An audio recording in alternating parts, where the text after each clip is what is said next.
복음주의 신학은 말씀을, 그리고 은사주의는 성령을 강조합니다. 그러나 말씀과 성령은 결코 떼어놓을 수가 없습니다. 독수리의 두 날개와 마찬가지인 것이죠. 말씀과 성령을 통해서 하나님이 주시는 능력을 받으며 우리에게 맡겨주신 귀한 사역들을 감당할 수 있게 됩니다.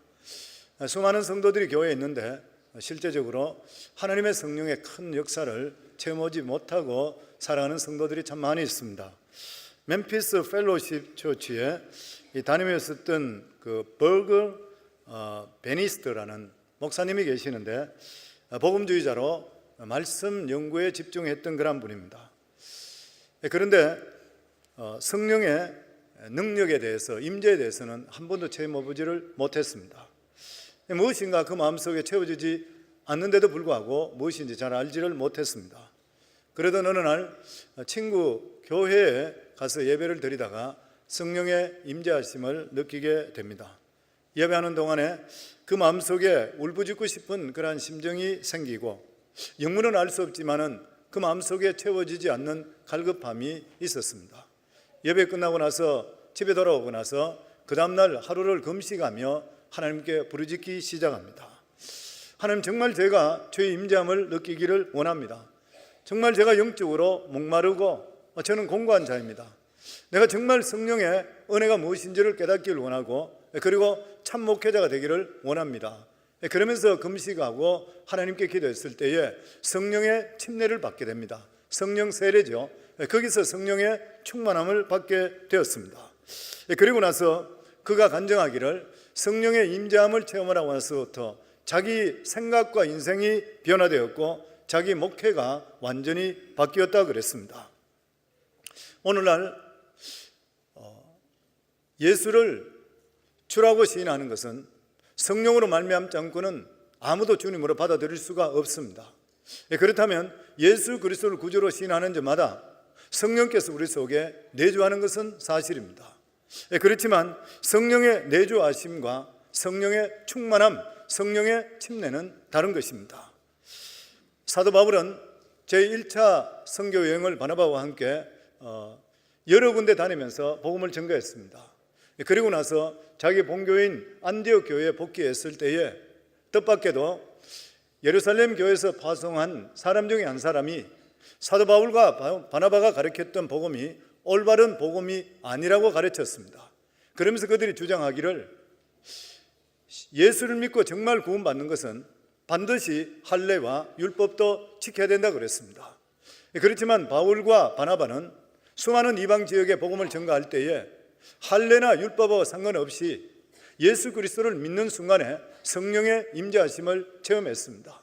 그래서 그들과 함께 논쟁을 벌였지만 결과가 나오질 않아서, 그래서 바울과 바나바와 그리고 교회 장로님들과 함께 예루살렘까지 올라가서 12사도들 앞에 가서 이 문제를 해결하길 원했습니다. 왜냐하면 이것은 너무나도 중요하기 때문에, 그 당시에 신학이 없었기 때문에, 복음이 완전히 정립되기를 원했기 때문에, 그랬을 때에 거기 있는 사도들과 그리고 함께 기도하고 그리고 말씀에 대해서 서로 토론하다가 결론을 두 가지를 내렸습니다. 첫 번째가 할례나 율법 필요 없이 예수 그리스도를 믿음을 통해 구원받는다. 그리고 두 번째가 이렇게 예수 그리스도를 믿는 사람은 우상의 재물을 먹지 않고, 또 뿐만 아니라 음행이나 또 이 목매달아 죽이는 그러한 짐승들, 그리고 피를 멀리한다. 다른 말로 이야기하면 예수 믿고 구원받은 하나님의 자녀가 된다면 살아가는 모든 삶에 덕이 되지 않는 것은 하지를 않는다. 이렇게 결론이 내려지게 되었습니다.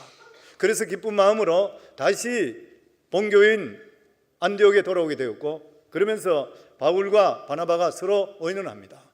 지금 1차 전도여행을 통해서 많은 데 복음을 전거했는데, 수많은 갈라디아부터 해서 수많은 그러한 복음의 장소에서 똑같은 이단에 지금 침입을 해서 예수 그리스도 이름만 구원받는 것이 아니라 할례가 들어가고 다른 행동들이 들어가야 된다, 이런 것들로 인해서 교회마다 혼란이 있으니까 우리가 다시 한 번 더 1차 여행 갔던 데를 돌아서 그들에게 우리가 지금 결정되는 확실한 복음을 증거를 하자. 이러면서 두 사람이 복음을 증거하기 위해서 나서면서 준비를 했습니다. 그런데 문제가 생겼습니다. 그것이 뭐냐면은 제1차 전도 여행 때에 같이 동행했던 사람이 바나바의 조카였었던 마가 요한이었습니다. 그런데 이 마가 요한은 이 선교에 대해서, 전도에 대해서 준비가 되지를 않았습니다. 너무 편하게 살던 그런 사람이었습니다. 이 마가는 우리가 마가의 성령 강림이 마가의 다락방에 임했는데, 이 마가의 다락방에 임했는 장소에 예배를 드렸던 성도들만 하더라도 120문도라 그랬어요. 그러니까 이 마가의 집에 다락방이 얼마나 큰 줄 아는 것이요. 그 집이 굉장히 부잣집이었습니다. 그 집의 아들이었던 것이요. 그래서 고생을 해보지 않다가 이 전도 갈 때 가면 좋을 것 같아 따라갔다가 그곳에서 자기가 당할 수 없는 여러 가지 힘든 일을 당하게 됐을 때에 중도에서 하차해 버렸습니다. 그랬을 때에 이제 다시 2차 전도여행을 갈 때에 이 바나바는 자기 생질이니까 데려가자 했고, 사도 바울은 안 된다 그랬습니다. 왜냐하면 중간에서 중도 포기한 자를 절대 데려갈 수가 없다는 것이에요. 그래서 이 바울이나 바나바는 성령으로 충만했고 인품적으로도 나무랄 데 없던 그러한 사람이었지만 두 사람이 의견을 대립되어서 결과적으로 두 사람이 헤어지게 됩니다.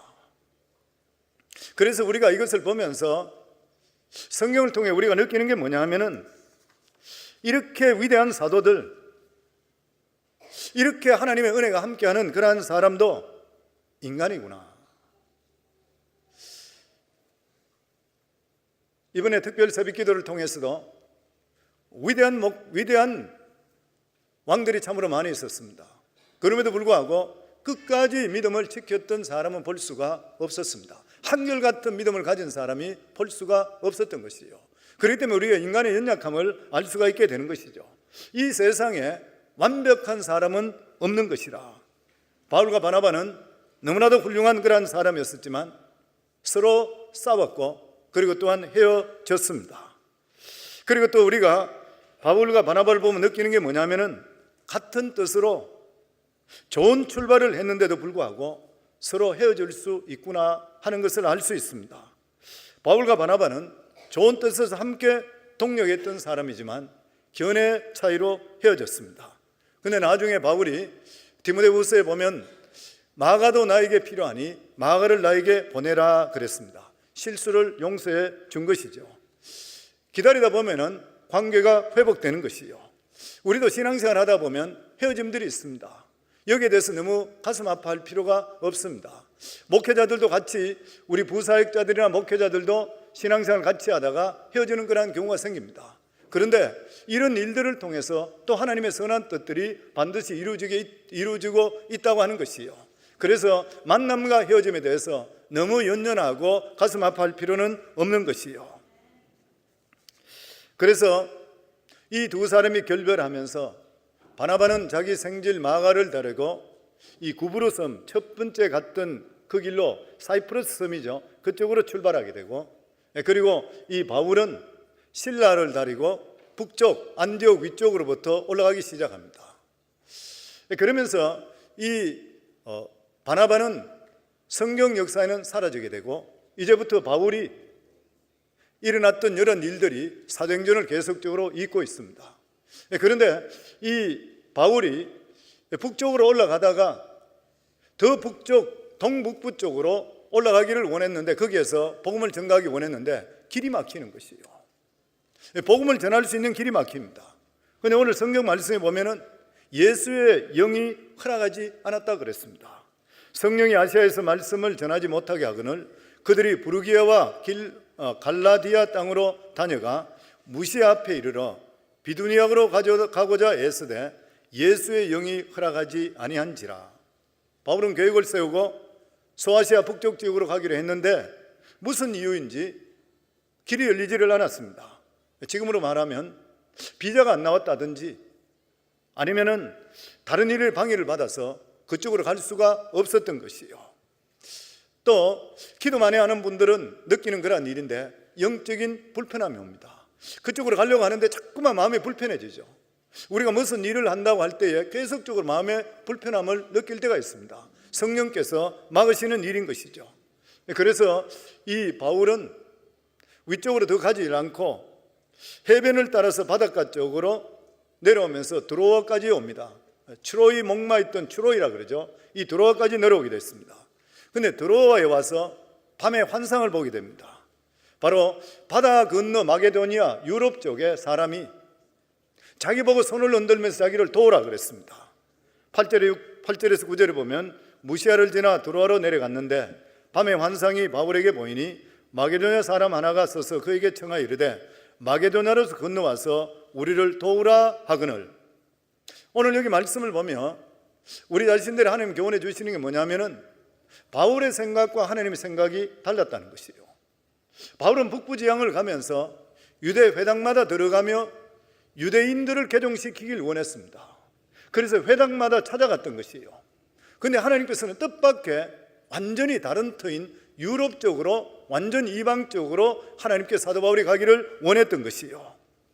만약에 사도 바울이 하나님께서 유럽 쪽으로 가라고 했는데 자기가 계속적으로 원하는 터키의 소아시아 쪽으로 가게 됐다면 어떻게 될 것인가?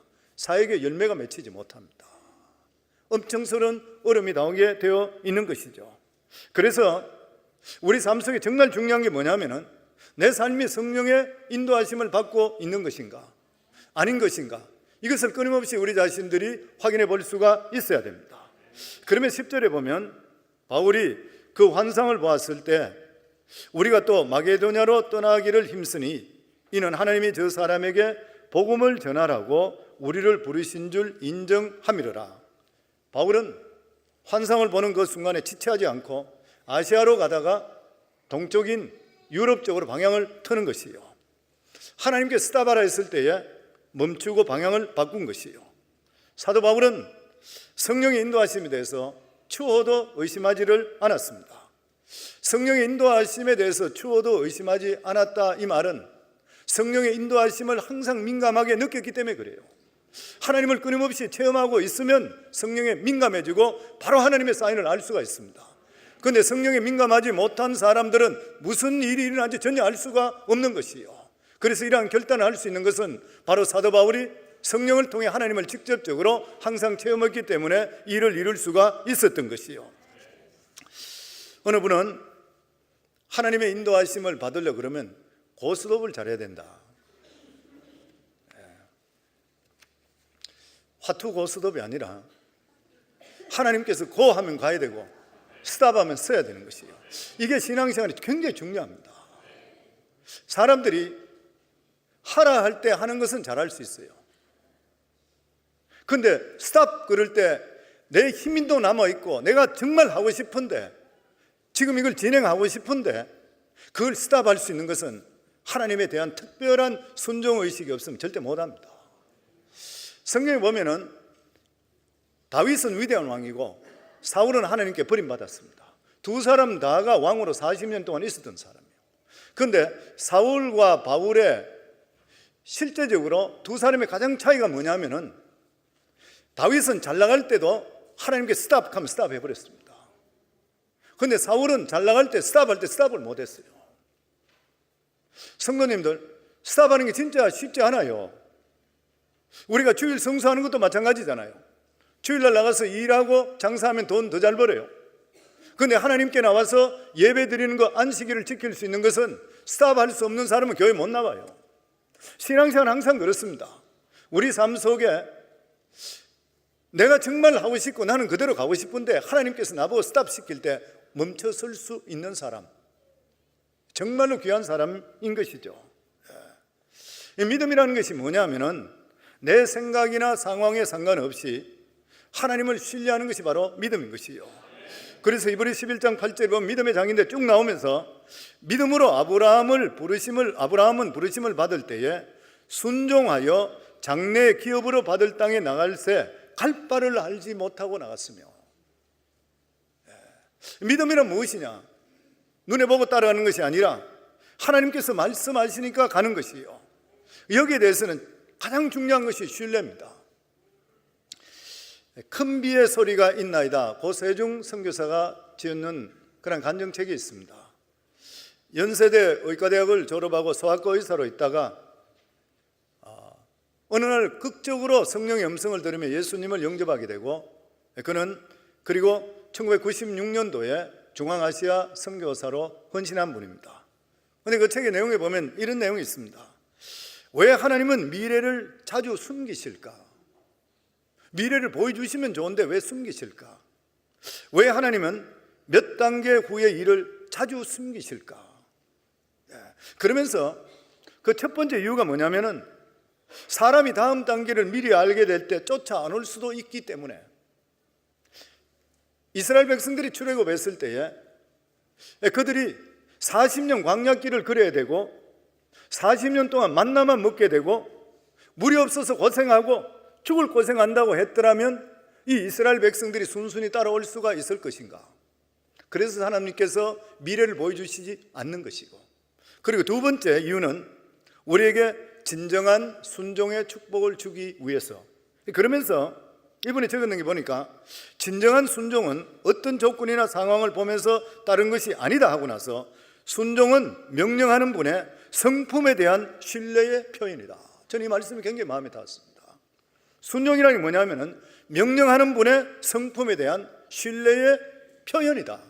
하나님을 정말 신뢰한다면 상황과 상관없이 반드시 하나님을 따르게 되면 모든 일에 합력해 선을 이루어진다는 하나님의 성품을 믿기 때문에 감사하며 따라가는 것이에요. 이게 안 되면 못 따라가는 것이에요.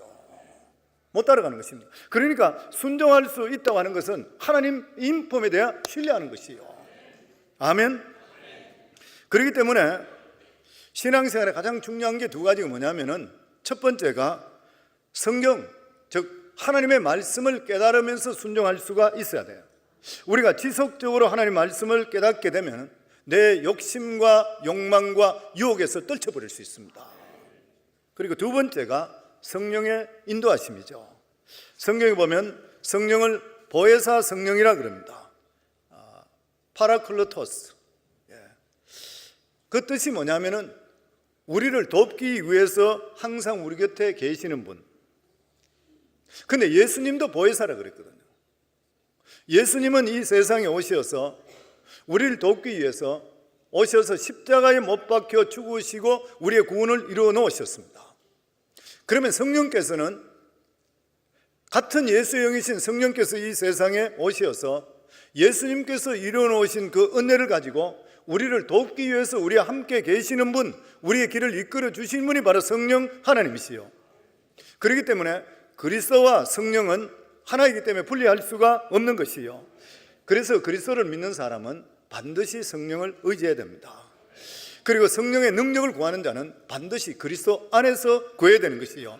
그래서 그리스도의 십자가는 신앙의 출발점이고, 근데 그것이 전부가 아니라 더 풍성한 은혜와 그리고 하나님의 풍성한 복을 체험하기 위해서는 반드시 성령을 의지하며 살아갈 수가 있어야 돼요. 그리고 성령의 권능을 체험할 수가 있어야지 하나님께 주시는 사명을 감당할 수가 있는 것이요. 사도행전 1장 8절에 보면 예수님께 말씀하시기에 너희가 성령이 너희에게 임하면 너희가 권능을 받고 예루살렘과 온 유대와 사마리아 땅끝까지 이르러 내 증인이 되리라. 성령의 권능이 임하게 될 때에 실제로는 우리 삶 속에 증인의 삶을 살아갈 수 있게 된다고 하는 것이요. 무슨 말이냐면은 예수 믿는데도 불구하고 성령의 실제적인 강한 체험을 느끼지 못한 그러한 사람은 능력 없는 삶을 산다는 거예요. 사람이 지나가는데도 불구하고 그 사람 영혼에 대해서 전혀 관심이 없어요. 왜 그러냐면 내 속에 영혼이 불타오르지 않기 때문에 그래요. 내 영혼이 불타오른다고 하는 것은 내 속에 성령의 영이 활발 타오르고 있다고 하는 것이요. 어떤 사람 보면은 신앙생활 하는데 굉장히 즐겁습니다.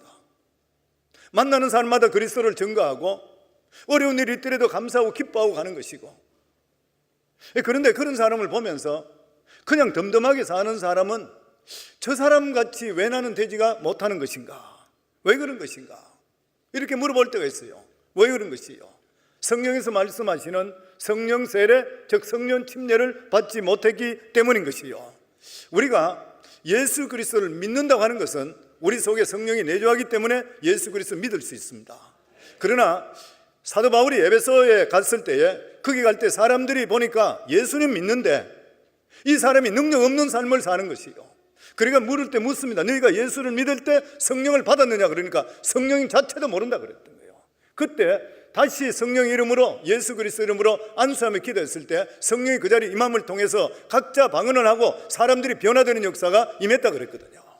오늘날 꼭 방언이라 하는 것은 은사 받은 사람 방언하고 안 받을 수도 있습니다만은 하나님께서 주시는 그러한 은혜를 받게 될 때에 방언 은사뿐만 아니라 여러 가지 은사를 받으면서 내 마음속에 하나님의 주시는 그 은혜와 사랑에 대해 주체할 수 없는 감격과 기쁨이 우리 삶 속에 넘칠 수가 있어야 되는 거예요. 그냥 우리 예수 믿는 것이 교회만 왔다 갔다 예배만 드리고 이러고 끝나는 것이 결코 아니라고 하는 것이요. 그러면서 진 성령의 은혜 속에 정말 살게 될 때에 어떤 현상이 일어나게 되는 것에 대해서 빌립보성에서 사도 바울과 실라가 당하는 환난을 통해서 오늘 우리 성경을 통해 우리에게 말씀해 주십니다. 이 바울과 실라는 마게도니아 첫 성인 빌립보성에 들어가서 기도처를 찾기 위해서 다녔습니다. 왜냐하면 거기에는 유대 회당이 없었기 때문에, 기도할 장소가 없었기 때문에 그렇습니다. 그런데 그러면서 다니는데 귀신 들리는 점쳐는 여종 하나가 계속적으로 사도 바울과 실라를 따라다니면서 하나님의 위대한 종이 여기 가고 있다, 오직 예수만 믿으면 구원받는다, 이 복음을 진짜 이야기하고 있는 거예요. 그런데 이것을 너무나도 귀찮게 계속하기 때문에 견디지 못해서 돌아서서 나사렛 예수 이름으로 명하노니 이 딸 속에 점치는 귀신, 더러운 귀신은 떠나갈지도 않으니까 그 자리 떠나가 버렸어요. 그러니까 이 딸아이가, 이 여자아이가, 여종이 귀신이 떠나가고 나니까 정상으로 돌아왔는 거예요. 정상으로 돌아오게 되니까 이 여종의 주인인 사람이 이 아이가 점을 통해 돈을 많이 벌었는데 귀신이 떠나감을 통해 점을 못 쳐는 거예요. 그러니까 화가 나서 사도 바울과 실라를 이 주위를 물이 혼란케 하는 자라, 어디서 난데없이 날라와서 문제를 일으키는 자라 고발을 해버렸어요. 고발을 해버리니까 그 로마 관원들은 이 사람의 가타부타 묻지 않고 무조건 구타하고 두들겨 패서 지하 감옥에 집어넣어 버리는 거예요. 온몸이 만지신장이 되어버렸습니다. 그런데 놀라운 것은 그 감옥에 들어간데도 불구하고 오늘 25절에 보면 한밤중에 바울과 실라가 기도하고 하나님께 찬송하며 죄수들이 듣더라. 이 말씀 자체가 성령의 능력 받은 사람의 특징입니다. 이게 굉장히 중요한 이유가 뭐냐면은 성령의 능력이 무엇인지를 우리에게 보여주는 굉장히 귀한 말씀인 게, 사도 바울과 실라는 죽도록 두들겨 맞아서 환경적으로는 죽을 지경에 들어가서 지하 감옥에 갇혀버렸어요. 그런데 이러한 성령의 능력을 받은 사람은 최악의 상황이 있다 한다 하더라도 하나님의 은혜가 함께하는 것을 깨닫게 되면 최상의 환경으로 얼마든지 바꿀 수 있는 능력이 있다고 하는 것이요. 그러니까 우리 자신들이 하나님의 은혜로 충만하게 될 때는 서로 감옥이라 하더라도 천국으로 바뀔 수가 있다고 하는 것이요. 바울과 실라는 이런 사건이 벌어졌을 때에 그는 누구를 원망하고 불평하지를 않았습니다. 슬퍼하지도 않았었고 하나님의 선한 뜻이 감옥에까지 있다고 믿고 하나님께 찬양하며 기도했던 것이요. 왜냐하면 하나님께서 자기들과 함께 한다는 것을 믿었기 때문인 것이요. 그래서 지옥이 천국으로 바뀌는 것이요. 오늘 산부예배 나오신 우리 성도님들 중에서 상황이 혹시 좋지 않는 분들이 있습니까? 바울과 실라처럼 하나님을 신뢰하시고 기도와 찬송부터 먼저 할 수 있기를 주의 이름으로 축원합니다. 반드시 상황이 바뀌어서 천국으로 변화되는 역사가 임할 줄을 믿습니다. 왜냐하면 하나님은 어제나 오늘이나 영원토록 동일하시기 때문인 것이요. 그리고 두 번째로 이 성령의 능력이 가져오는 것은, 복음은 하늘의 기적과 능력을 우리 속에 가져오는 것이에요. 바울과 실라가 두려워하지 않고 하나님께 찬송하고 기도했을 때 26절에 보면 이에 갑자기 큰 지진이 나서 옥토가 움직이고 문이 곧 다 열리며 모든 사람의 메인 것이 벗어진지라. 갑자기 환경에 지진이 났습니다. 옥토가 흔들리고 각자 차고 있던 수갑, 착고들이 풀렸는 것이에요. 모든 안에 들어있던 모든 죄수들이 다 자유로워졌던 것이에요. 이게 언제 일어났어요?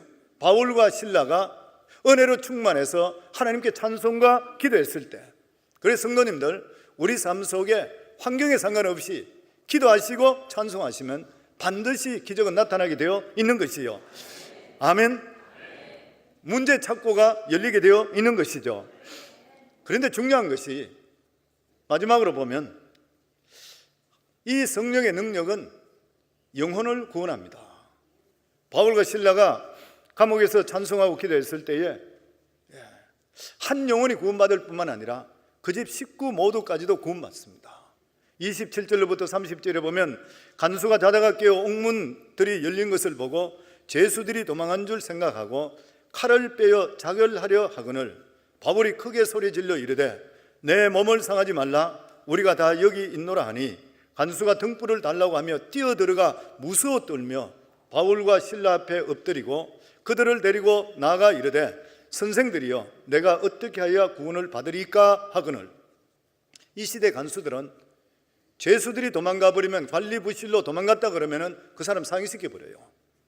사도행전 12장에 보면 베드로가 갇혀 있다가 천사들의 인도함을 통해서 감옥에 나오게 됐을 때에 그 지키고 있던 모든 간수들이 다 사형당합니다. 헤롯 대왕을 통해서. 그러니까 이 간수는 죄수들이 도망갔다 생각 자기를 하려고 했던 것이에요. 그런데 바울이 네 몸을 상하지 말라 우리 모두 다가 여기 있다 깜짝 놀라게 되잖아요. 깜짝 놀라게 됐어요. 그러면서 등불을 들고 황급히 굴 속으로 들어오는 것이에요. 그러고 보니까 전부 다 그냥 그 자리에 다 있는 것이에요. 그렇다면 우리 생각에는 어떻습니까? 죽을 목숨 살았으니까 여러분 너무 감사해요. 어떻게 해서 당신에게 이런 일들이 일어났습니까? 이렇게 물어야 되잖아요. 그런데 지금 간수는 엉뚱한 말로 묻습니다. 선생이요 엎드려서 선생이요 내가 어떻게 해야 구원을 받으리까? 참 신기한 대답이죠.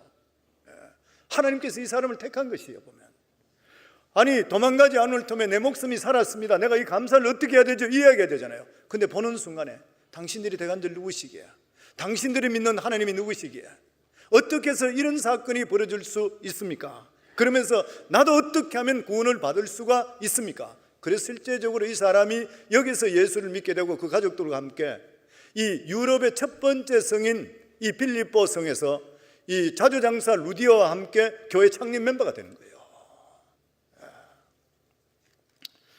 오늘 이 말씀을 통해 우리 자신들이 다시 생각해 보는 게 뭐냐 하면은 이 간수는 바울과 이 실라를 보면서 이들이 믿는 하나님에 대해서 눈을 뜨는 그런 순간입니다. 우리도 이 세상에 살아보면 여러 가지 환경의 문제들을 많이 당하는 것이에요. 그런데 이러한 것들을 통해서 하나님을 만나고 하나님께 가까워지는 계기가 된다면 그 사건이 복이 되는 줄 믿습니다. 교통사고를 통해서 아니면 질병을 통해서 아니면 사업이 망함을 통해서 인간관계 속에서 여러 가지 어려움 속에서라도 그것을 통해서 하나님께만 가까워질 수 있다면 오히려 그것이 복의 사건이 될 줄을 믿는 것이요. 아멘. 현재 사랑하는 귀한 성도님들, 많은 문제를 통해서 하나님의 역사하심을 경험할 수 있기를 주의 이름으로 축원합니다. 이 간수는 놀라운 상황에 처해졌을 때에 내가 어떻게 하면 구원을 얻겠습니까? 사실 이 질문은 우리 인간이 가진 모든 문제를 해결하는 열쇠인 것이요. 그 답이 무엇입니까? 31절에 보면 이르되 주 예수를 믿으라. 그리하면 너와 내 집이 구원을 받으리라. 아멘. 예수 그리스도가 우리 인생의 문제 해결점입니다. 뉴욕에 있는 브루클린 터버너클 교회의 짐 심발라 목사님의 간정에 나와 있는 사람 한 사람이 켄 랜디스라는 이야기가 있습니다. 이 사람 펜실베니아의 아주 조그마한 마을에서 이 목공소에 열심히 일하던 그런 사람이었습니다. 그런데 이 사람이 어느 날 그냥 열심히 평범하게 일하고 있는, 그리고 아이를 5명 데리고 있는 일반적인 아주 평범한 예수도 모르던 사람이에요. 근데 어느 날 자기 아내가 춤바람이 났습니다. 미국도 춤바람이 나는가 봐요. 춤바람이 나서 춤궁하고 같이 도망가 버렸던 거예요. 자기는 평범하게 시골에 그냥 살며 이런 일이 벌어지게 되니까 감당을 하지 못하는 거예요. 그래서 가정이 파탄 나버렸고 정신이 나가버렸습니다. 자기 자신을 도저히 컨트롤할 수가 없어요. 그래서 자살하기로 결정합니다. 그래서 긴 호스를 사와서 자기 자동차 뒤에 배기관에 꼽고, 그리고 안에서 자기는 가스로 죽는다고 해서 호스를 사가지고 자동차를 타고 오다가 라디오를 트는데 브루클린 타버너클 교회에 유명한 것이 찬양대입니다. 찬양대가 300명 이상 되잖아요. 이 브루클린 타버너클 교회에서 찬양 같은 걸 많은 곡들을 내보냈죠. 근데 그 곡이 들리기 시작하는데 자기 마음이 움직이기 시작하는 거예요. 참 신기한 마음이 드는 거예요. 그러면서 이 곡이 무슨 곡인가 기다렸더니만 브루클린 타버너클 찬양대 찬양입니다 하는 것이 라디오에 나오는 거예요. 그래서 이분이 브루클린 타버너클 교회를 찾기를 시작합니다. 그래서 무려 2시간 동안을 물어서 교회까지 찾아가게 되죠. 그래서 그 교회에서 예배를 드리는데 목사님께서 그런 말씀합니다. 설교가 끝나고 나서 오늘 여기 오신 분 중에 아주 심각한 문제를 지고 있는 분이 있습니다. 만약 지금 주께 이 문제를 맡기지 않는다면 영원히 멸망에 이르릅니다. 이 말씀이 선포되는 거예요. 그런데 그 말씀을 듣는 순간에 자기를 보고 하는 말씀이라 100% 믿어졌어요. 그래서 오늘 여기서 하나님께 부르심을 받는 분 앞으로 나오세요 하는데 이분이 뚜벅뚜벅 걸어 나갔던 거예요. 그러고 나서 땅에 엎드리니까 그 옆에서 사람들이 와서 기도를 해줍니다. 그 교회는 기도를 해주는데 누가 손을 가슴에 자기 어깨에 뒀는 그 순간에 자기가 알지 못하는 마음속에 평화가 오기 시작하는 거예요. 그러면 자기 마음속에 그렇게 이를 갈고 지금까지 애를 5명이 낳고 도망갔던 이 아내에 대한 원수, 그리고 자기 아내와 같이 바람나고 같이 왔던 춤추는 자, 이런 것들이 자기 마음속에서 다 사라지기 시작하는 거예요. 신기한 체험을 하기 시작합니다. 그러면서 이분이 그 교회에 나가면서 이 300명 들어가는 콰이어의 찬양대에 들어가게 되죠. 찬양대에 들어가면서 찬양이 시작하는데 일주일에 2번 노래하는데 그것을 위해서 금요일날 오후 2시부터 교회와 연습해서 토요일날 새벽 1시까지 연습한대, 이 교회는. 그리고 주일은 아침 9시에 집에서 출발해서 펜실베니아에 출발해서 거기서 봉사하고 밤 12시 대 집에 돌아간다는 거예요. 근데 자기 말로는 주일날이 자기 인생에 가장 즐겁고 가장 기쁜 날이고 가장 짧은 날이라고 그래요. 그러면서 그가 이렇게 말했습니다. 나의 삶을 망친 것은 바로 나 자신입니다. 나는 이제 예수를 위해 삽니다. 나는 내 자녀들과 내 손주들, 이미 자녀들이 다 컸어요. 이걸 간증한 지가 오래됐는 거예요. 내 손주들까지, 그리고 도망간 내 아내까지 나는 지금 중보하고 있습니다. 나는 그리스도인으로서 이보다 더 행복할 수 없습니다. 성도님, 이 세상에 이러한 행복을 누가 줄 수 있어요? 돈이 줄 수 있습니까? 명예가 줄 수 있어요? 이 세상에 어떤 것들도 이러한 마음속에 행복은 줄 수가 없어요. 오직 이러한 마음을 줄 수 있는 것은 예수 그리스도밖에 없는 것이요. 그래서 인생의 모든 문제를 해결할 수 있는 분은 오직 예수 그리스도인 것이요. 이 세상에 수많은 종교가 있고 제도가 있고 율법이 있고 그리고 철학이 있고 그리고 또한 도덕적인 강령이 있다 한다 하더라도 인생은 시시각각 다가오는 문제를 해결할 수 있는 그런 능력이 없는 것이에요. 이 세상에 수많은 종교가 있고 수많은 선생이 있다 하더라도 더 종교적이고 더 율법적인 멍해를 줄지 모르지만 마음속에 진실한 희망과 평안과 기쁨을 주는 분은 없는 것이에요. 오직 예수 그리스도밖에 없는 것이에요. 2000년 전에 이 세상에 오셨던 나사렛 예수 그리스도, 예수님은 가시는 데마다 문제를 해결했습니다. 병든 자를 고쳤었고 수화성의 여인은 남편을 5번이나 갈고 6번째 남자로 살면서 인생의 허무감을 메꾸지를 못하고 왜 사는지 모르고 있을 때에 예수님 만나는 순간 인생의 고침을 받았던 것이요. 죽은 자도 살려주세요. 회당장 야이로의 딸에 살게 되고 나인성 과부의 아들도 살려주시고 죽은 지 나흘 된 나사로도 주님께 살려주셨어요. 이런 것들을 통해서 오직 예수 그리스도만이 죽음과 생명의, 사망과 생명의 주인 되심을 알려주시는 것이요. 그렇기 때문에 성도님들, 이 세상의 모든 문제 해결은 예수 그리스도 안에 나타나게 되어 있는 것이요. 예수 그리스도 안에만 희망이 있는 것이요. 사도 바울은 이것을 깨닫고 나서 견디질 못합니다. 그래서 수많이 태장을 맞더라도 수도 없이 두들겨 맞았었고 강도도 만나고 죽을 고비를 그렇게 하고 돌로 맞고 이런데도 불구하고 예수 그리스도 안에 있을 때 우리 인생이 어떻게 변화되는 것 자기 자신이 체험했기 때문에 견디지 못해 복음을 전가하기 시작하는 것이에요. 그런데 이러한 복음을 전가하기 위해서 우리 속에 꼭 필요한 것이 뭐냐면 성령의 능력의 충만함이 임할 수가 있으셔야 돼요. 그래서 저는 우리 성광교회가 그냥 예수만 믿고 왔다 갔다 하는 것, 자기만 구원받고 끝나는 것이 아니라 정말 하나님께 주시는 이 능력 받아서 세상을 변화시킬 수 있는 이러한 우리 성도들이 되시고 자녀들이 되시고 이러한 교회가 될 수 있도록 주의 이름으로 축원합니다. 주의 이름으로 소원합니다. 아멘. 우리 성광교회 성도님들이 정말 하나님의 소망이 되시고 이 미국의 소망이 되시고 이 지역의 소망이 될 수 있기를 주의 이름으로 축원합니다.